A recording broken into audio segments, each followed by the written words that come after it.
Collar ہیں جی ہمارے ساتھ کال جی السلام علیکم، کون ہے اور کہاں سے بات کر رہے ہیں؟ وعلیکم السلام، میں علی بات کر رہا ہوں سیالکوٹ سے۔ جی علی صاحب، اچھا میرا سوال یہ ہے کہ طاق راتوں میں ہمیں کتنے نوافل ادا کرنے چاہیے اور کون سی تسبیح پڑھنی چاہیے؟ جی شکریہ۔ جی پروفیسر صاحب، طاق رات کی عبادت کے حوالے سے سوال ہے، میں بھی یہ جاننا چاہوں گی کہ مسنون طریقہ کیا ہے، اور پھر جیسا کہ بھائی نے نوافل کے حوالے سے پوچھا۔ طاق رات میں سب سے پہلے تو ہم عشاء کی نماز جب جماعت سے ادا کر لیں تو اس کے بعد ہے تراویح، تو تراویح ادا کریں اور اسے جماعت سے ادا کریں۔ صحیح۔ نبی کریم صلی اللہ علیہ وسلم نے فرمایا کہ جس بندے نے رات کا قیام وہ با جماعت ادا کیا، اللہ تعالیٰ اسے پوری رات کے قیام کا ثواب عطا کرتا ہے۔ یہ جامع ترمذی کی صحیح حدیث ہے۔ تو ایک تو آپ تراویح ادا کریں اور اس کے بعد پھر آپ کے پاس پوری رات پڑی ہے۔ ہمارے ہاں یہ جو طاق رات ہے اس کو زیادہ تر جلسے کی رات بنا دیا جاتا ہے کہ مسجد میں 3 4 خطباء تشریف لاتے ہیں اور ساری رات ہی واعظ و نصیحت ہوتی ہے۔ ہاں ایک عالم آ جائیں، وہ بیان کریں، وہ لوگوں کے دلوں کی تطہیر کریں اور آدھا پونا گھنٹہ لوگوں کو سمجھائیں، گائیڈ کریں، اس کے بعد اس میں تنہائی کی عبادت ہو۔ آپ زیادہ نفل بھی پڑھ سکتے ہیں، نفل قیام ہو سکتا ہے، کیونکہ رسول اللہ صلی اللہ علیہ وسلم نے فرمایا، یہ بخاری شریف کی حدیث ہے، من قام لیلۃ القدر ایمانا واحتسابا غفر له ما تقدم من ذنبہ، کہ جس نے قدر کی رات کا قیام کیا ایمان اور احتساب، یعنی ایک شرط یہ ہے کہ وہ ایمان والا بندہ ہو اور دوسرے نمبر پہ ثواب کی نیت ہو، اخلاص ہو اس کے اندر، ریا مقصود نہ ہو، تو فرمایا اس کے سارے گناہ معاف کر دیے جاتے ہیں۔ تو آپ اپنی بھی عبادت کر سکتے ہیں، نفل پڑھ سکتے ہیں، یہاں اگر رات کو با جماعت مزید نوافل کا اہتمام ہے وہ بھی کر سکتے ہیں۔ قرآن مجید کی تلاوت کریں۔ قرآن مجید کی تلاوت اس لیے ضروری ہے کہ اللہ تعالیٰ نے قدر کی رات کو جو فضیلت دی ہے حوالہ قرآن کا دیا ہے۔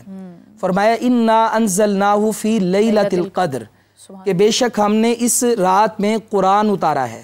تو رمضان المبارک کی بھی عزت و منزلت کے بارے میں اللہ نے حوالہ قرآن کا دیا، شہر رمضان الذی انزل فیہ القرآن۔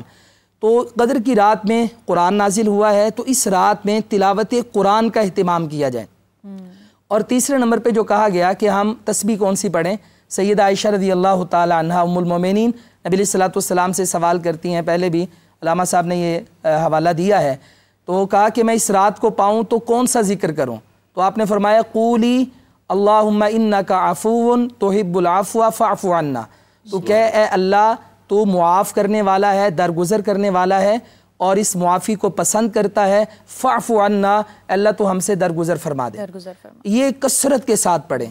اچھا یہ ہمارے ہاں نا رٹا ہوتا ہے بعض دفعہ کہ ہم سبحان اللہ الحمدللہ لا الہ الا اللہ یا اس طرح کی جو دعائیں ہیں نا انہیں بس رٹا لگا کے نا دھیان کسی اور طرف ہوتا ہے، حتیٰ کہ اب تو مسجدوں میں بھی موبائل ہم لے کے جاتے ہیں، گھر چھوڑ کے نہیں جاتے، تو ٹک ٹاک اور اس طرح کی ویڈیوز میں مصروف ہوتے ہیں اور زبان پہ اور ہاتھ میں دے تسبیح پہ تسبیح دانہ بہ رہے ہیں، زبان حرکت کر رہی ہوتی ہے۔ یہ جو دعا ہے نا ان راتوں کی، اس کا ترجمہ یاد کر کے دل سے پڑھیں اور یہ کثرت کے ساتھ، پھر اسی طرح دعائیں کریں، کیونکہ یہ قدر کی رات ہے، اللہ تعالیٰ نے فیصلے فرمانے۔ یہ بڑا اہم نکتہ ہے حافظ صاحب، میں آپ سے بھی جاننا چاہوں گی، لوگ دل سے ذکر نہیں کرتے، زبان سے ذکر کرتے ہیں، اور پھر نفلی عبادات سے تو نوجوان نسل کافی حد تک دور ہو گئی ہے، اس کی کیا وجہ ہے؟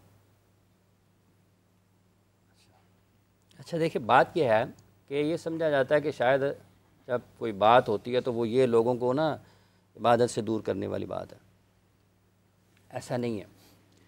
جب آپ یہ کہتے ہیں کہ اسلام ایک مکمل ضابطہ حیات ہے تو پھر ضابطہ حیات 11 مہینوں یا آخری عشرے کا نہیں ہے، پھر وہ 12 مہینوں کا 24/7 ہے۔ جب آپ یہ کہتے ہیں کہ اسلام مکمل ضابطہ حیات ہے تو پھر آپ کے کاروبار پر بھی لاگو ہوتا ہے، پھر آپ کے لین دین پر بھی لاگو ہوتا ہے، پھر آپ کے معاملات پر بھی لاگو ہوتا ہے، پورے طرز زندگی پہ ہے۔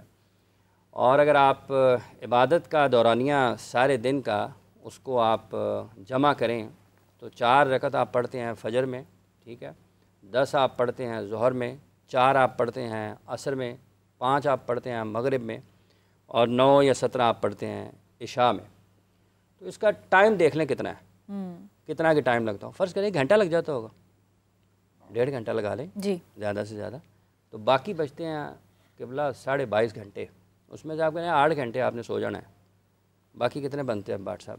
تو اگر آپ کے 12-14 گھنٹے یا 16 گھنٹے آپ کے اس میں آپ پر اسلام نہیں ہے تو آپ یہ سمجھیں گے کیا یہ متصادم نہیں ہے چیزیں؟ اسلام تو کہیں بھی کنٹراڈکشن نہیں ہے، قرآن کریم کے الحم سے والناس کہیں تک ٹکراؤ، کہیں بھی ٹکراؤ نہیں ہے.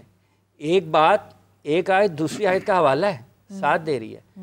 اور اس لیے یہ اگر سمجھا جائے کہ ہم یہ کہہ رہے ہیں کہ آپ شب قدر تلاش نہ کریں، یہ نہیں کہہ رہے.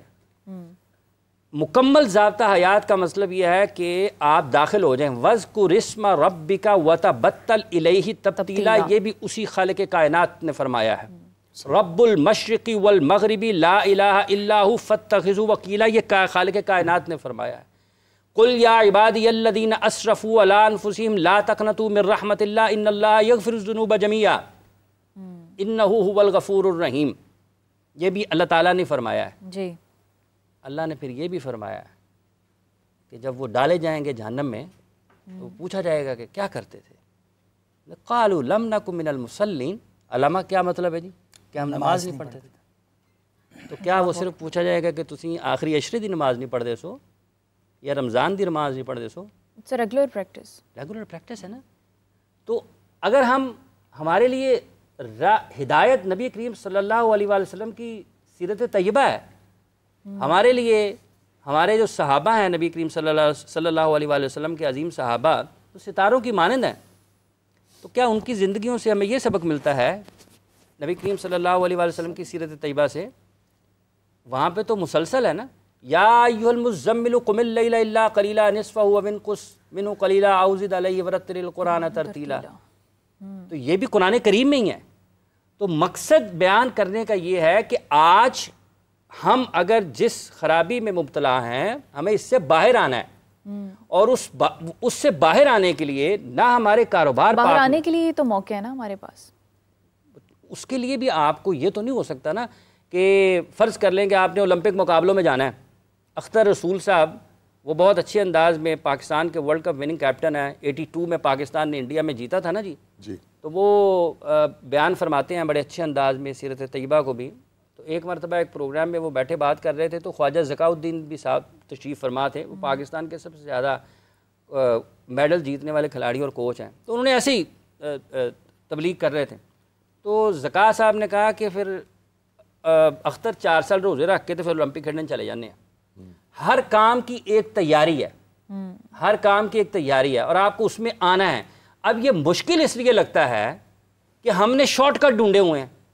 کیا اللہ کے پیارے نبی کے عظیم صحابہ سے زیادہ اور خود نبی کریم صلی اللہ علیہ وآلہ وسلم سے زیادہ بھی تکلیف کسی نے برداشت کی ہے؟ کس لیے کی ہے؟ کہ اللہ لا الہ الا هو الحی القیوم.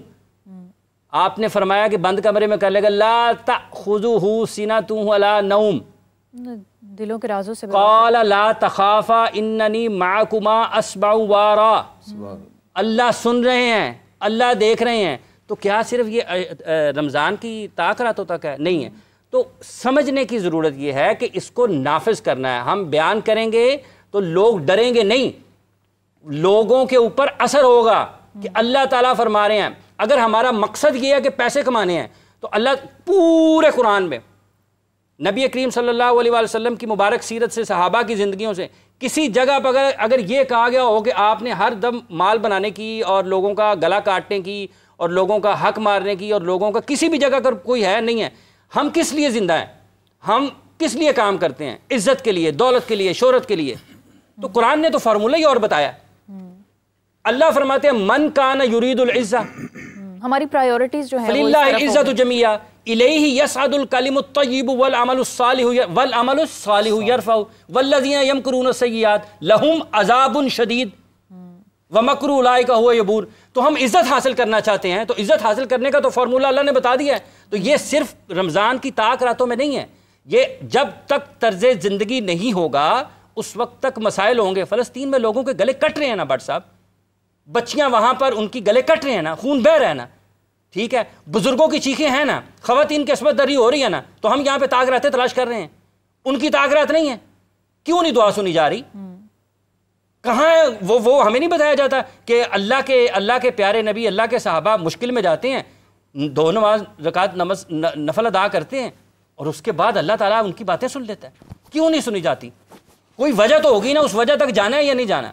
جی بالکل، اس وجہ تک جانا ہے یا نہیں جانا؟ ہمارا معاملہ یہ ہے کہ اب ہم عزت حاصل نہیں کرنا چاہتے، شہرت حاصل کرنا چاہتے ہیں، اور لوگ عزت اور شہرت کے درمیان فرق بھول گئے فرق۔ آج بھی دنیا میں مشہور کون ہے صاحب؟ عزت اور شہرت کن کے پاس ہے؟ آج ہم یہاں پر کن کا تذکرہ کر رہے ہیں؟ کیا حضرت عمر فاروق رضی اللہ تعالیٰ عنہ سے زیادہ کوئی مشہور ہے؟ ذرا ویسٹ میں چلے جائیں نا، قوانین کس کے نام پر بنے ہیں؟ عزت بھی ہے، شہرت بھی ہے، بنیاد کیا ہے؟ اللہ تعالیٰ کا حکم ہے اور اس کے اوپر آپ نے عمل کرنا ہے۔ ہم یہ کہہ سکتے ہیں کہ ہم بہت کمزور ہیں، ہمارے بہت ہی کمزور اعمال ہیں، اسی لیے تو وہ آیت ہے کہ اللہ تعالیٰ نے فرمایا لا تقنطوا من رحمت اللہ، ہمارے لیے یہ نہ بٹ صاحب۔ لیکن اس کا یہ مطلب تو نہیں ہے کہ 11 مہینے رب کو بھول جائیں، اللہ صاحب ہم اس کی طرف پھر آتے ہیں